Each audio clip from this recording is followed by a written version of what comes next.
Lebanon community is worried development could disrupt their livelihood and bring dangerous traffic. Others say it's the price of growth. The development would bring in more than 300 homes. I spoke with those neighbors and the developer ahead of tonight's city council meeting.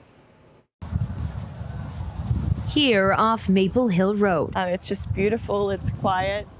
You'll find lots of animals, from alpacas, horses of all sizes, even guinea pigs. These are the guinea pigs.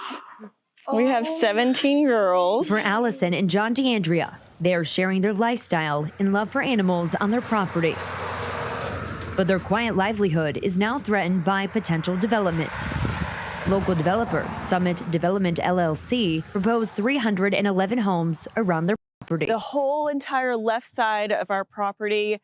So part of our home would look into the development. Tonight, Allison and neighbors plan to express their concerns. They say the development will disrupt wildlife and shade for their livestock, on top of the construction and traffic concerns. The infrastructure of the road is our main concern. We live right on a curve, and it's the same curve that the neighborhood would be built on. News 2 spoke with the developer over the phone, who would like to ease some of those concerns. According to Summit Development LLC, the homes are all single-family homes. The project would include nearly 9 miles of sidewalks and greenway trails. The plan will also fix aging sewer water infrastructure, and developers plan to build a roundabout to create a safer road on the dangerous curves. So we have 5 female alpacas over here. But back here on the farm, Peanut. We just love them and want to give them a good life.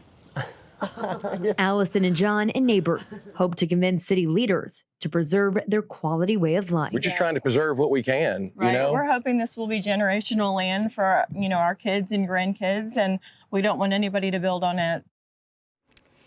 And the developer tells us if city council approves the project, home construction would begin in summer of 2028.